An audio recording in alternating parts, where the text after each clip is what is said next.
kawan. 1, 2, 3. Assalamualaikum warahmatullahi wabarakatuh. Halo semuanya. Jadi kami dari kelompok 5 yang beranggotakan. Nama saya Gadis Zarina Salzabila. Saya Nadine Kaira Alasya. Saya Fawas Ahmad. Saya Dennis Sordana dan satu teman kami Andi Muhammad Rehan yang sedang dalam proses bimbingan. Kami di sini akan membuat 3D, yaitu proses terjadinya pembentukan janin. Jadi kalian stay tune. Jadi alat dan bahan yang kita butuhkan untuk pembuatan proses janin adalah yang pertama lem fox, kemudian lem timbal balik, cat air, dan pensil warna. Terus selanjutnya ada styrofoam, ada solder, dan kardus. Selanjutnya ada gunting dan kertas. Dan yang terakhir ada karton.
Menjelaskan tentang proses pembentukan janin beserta dengan ayat-ayat yang berhubungan dengan proses tersebut. Jadi langsung saja kita mulai ke penjelasan.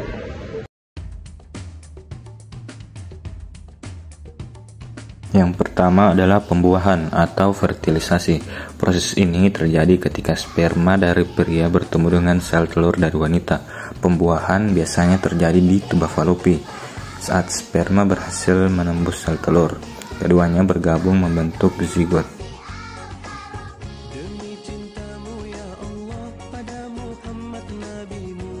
Yang kedua adalah minggu pertama sampai minggu kedua. Ini adalah periode ovulasi dan pembuahan.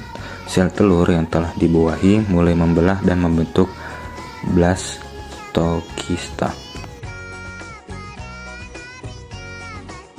Minggu ketiga sampai keempat, blastokista berimplantasi di dinding rahim. Pada akhir minggu keempat, struktur dasar embrio mulai terbentuk. Pada saat minggu kelima, embrio memiliki panjang sekitar 2 mm.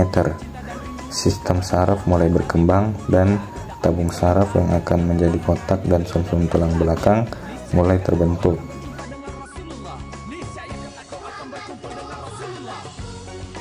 Selanjutnya beralih ke minggu ke-7.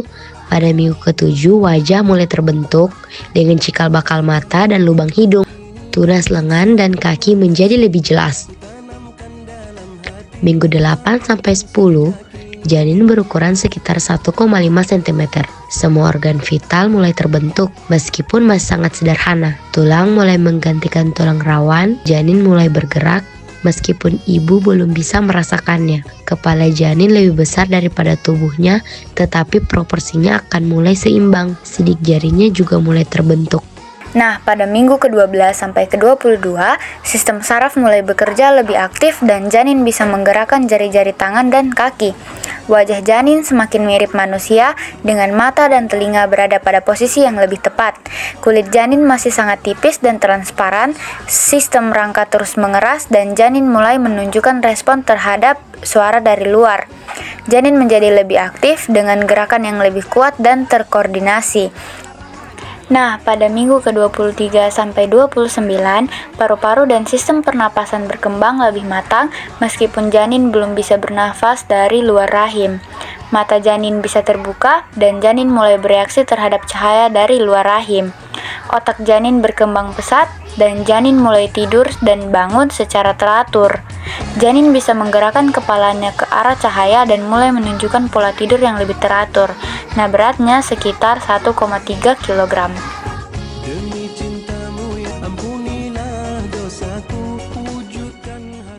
A'udzu billahi minasyaitonir rajim. Bismillahirrahmanirrahim. Tsumma ja'alnahu nutfatan fi qararin makin. Yang artinya kemudian kami menjadikannya air mani yang disimpan dalam tempat yang kukuh.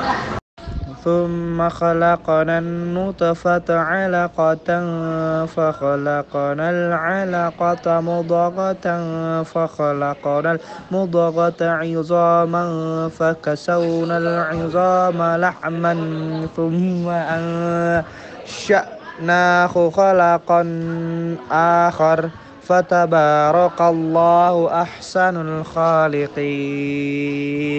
Yang artinya kemudian air mani itu kami jadikan sesuatu yang melekat, lalu sesuatu yang melekat itu kami jadikan segumpal daging, dan segumpal daging itu kami jadikan tulang belulang, lalu tulang belulang itu kami bungkus dengan daging, kemudian kami menjadikannya makhluk yang berbentuk lain. Maha suci Allah pencipta yang paling baik. Ma sawwahu wa nafakha fihi mir ruhihi wa ja'ala lakumus sam'a wal absara wal af'idah qalilan ma tashkurun. Yang artinya kemudian dia menyempurnakannya dan meniupkan roh ciptaannya ke dalam tubuhnya, dan dia menjadikan pendengaran, penglihatan dan hati bagimu, tetapi sedikit sekali kamu bersyukur. Nah, jadi tadi dia penjelasan tentang proses pembentukan janin beserta ayat-ayatnya. Terima kasih, mohon maaf apabila ada salah kata. Wassalamualaikum warahmatullahi wabarakatuh.